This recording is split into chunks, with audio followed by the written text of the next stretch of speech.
I call the Honourable Member Reno Terakatani. Tēnā koe, Mr McCartney. Tēnā koe, Mr Speaker. Tēnā koutou i te whare. Mr Speaker, I'm pleased to take a call at the second reading of this bill, and I support this bill, sir. And can I at the outset acknowledge our late Chief, the Honourable Parekura Horomia, who championed the establishment of Maori television when he was Minister, and Maori television definitely is a lasting legacy that he has left. And I know all of us, and all of Aotearoa, in fact, sir, are very proud of Maori television. It is by default our New Zealand state broadcaster. And when we watch shows like Native Affairs, Te Kaya, Code, Tōku Reo, Homai Te Paki Paki, those shows have been added to the lexicon of Kai Time on the Road. So many great shows that, this humble, small Maori television station produces, talk about what they can produce relative to the relatively meagre resources that they have to work with compared to their, very large commercial counterparts. I think they do an exceptional job, and along with acknowledging Parekura, I do acknowledge the current and previous management and staff of Maori television for the exceptional job that they do, and also in terms of the programming that they do create and that we get to enjoy when they broadcast over their over the network.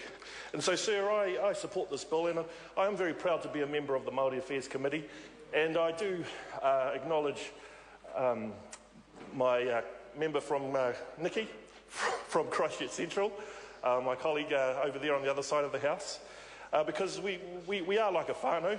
There was another moment, special moment, two moments actually, that occurred this morning in our committee in terms of the opening. I won't share them with I might share it with the House actually, because believe it or not, sir, we open with a karakia, which is great. That's our custom, that's our tikanga.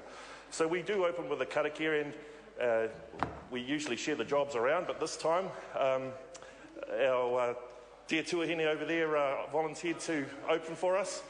And we did it. We're a multi-denominational, multi-party, Māori Pākehā, you name it, that's us. We're all there for the kaupapa of the Maori Affairs Committee. And so we held hands when we had our karakia this morning to start and to conclude.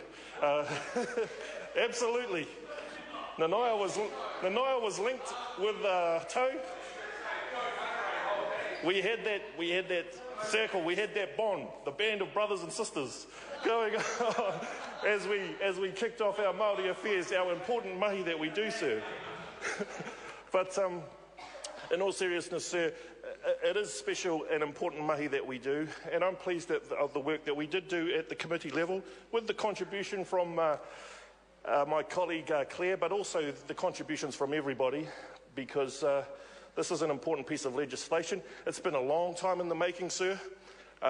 This review, the independent review that was programmed into the 2003 Act, that was started 5 years ago, and it's taken, we're nearly at the 10th anniversary of Māori television, and we are just implementing the recommendations of that review into legislation. So, it definitely has taken a while, but we're nearly there, and we have to get there because, sir, we're under urgency at the moment, and we need to get this legislation passed because of the digital switchover, which is happening in about a week or so's time. And so we've got to get all the ducks in a row for Māori television. So there are some, the recommendations of the independent review, not all of them were picked up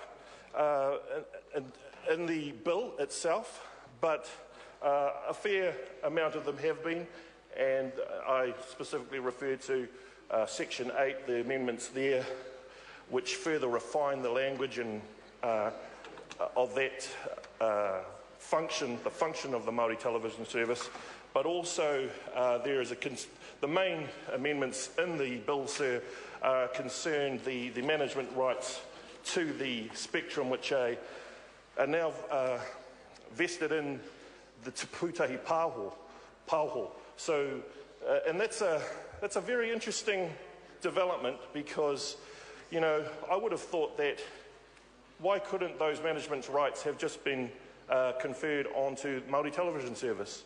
I think TVNZ can manage all their spectrum and make all their decisions, and it would have been not. I don't know. Maybe they think they're giving too much power to the Maoris by giving those rights to Māori television. But instead, they've been the responsibility for the management of that spectrum, the digital spectrum, that 4G and the new flash high definition digital platform channels and other things that are yet to be developed. That rests with Te Pūtahi Pāho. And it is true, sir, that we have raised concerns around the composition of that body. You know, I think for too often we get pieces of legislation where we like to prescribe where we prescribe an awful lot of rules and processes, particularly when it comes to Māori bodies and Māori entities. And this bill, sir, is a classic example because Schedule 1 of the Act lists the organisations which make up Te Pūtahi Pāho. And, sir, as we, through our inquiries as a select committee, you know, it was clear that some of those organisations weren't operating. They were defunct. Some were deregistered from the Incorporated Societies Register. And so it needed to be cleaned up because these are statutory recognition of those organisations, and they have huge responsibility to appoint members, and those members of that Te Pūtahi Pāho body have very important statutory roles to play. They are the partner to the Crown in terms of the Māori broadcasting and the relationship around Māori television. So it was, I think, worthwhile that we made those inquiries. I guess initially I think the concern was, oh no, it's not part of the bill, but Te Pūtahi Pāho is a fundamental part of the Act and the bill. So I think we had to really make those inquiries to make sure that we got to the bottom of the composition and that it was tidied up. To conclude, sir, we do support this bill. We're looking forward to going through the remaining stages. It has been a long time in the making, in the running, but I guess we're all looking forward to this new phase for Māori television. And before I conclude, sir, I'd just like to make some remarks around the chief executive, or lack of, for Māori television, sir. Now, all as I'd say, sir, is that we like to talk about a waka, but you cannot have a waka without a kaihautu. You've got to have that chief standing up against the wind, directing his paddlers which way to go. And, you know, this is an important new chapter for Māori television, and it's really important that they have their kaihautu in place to navigate them through these waters at this time. So that's all I would say, sir. I'd hope that we can get the chief executive in place as soon as possible, and I'm looking forward to celebrating 10 years of Māori TV next year and many more to come thereafter. I support this bill. Kia ora tātou. Thank you. Call Claudette Hauiti. I just want to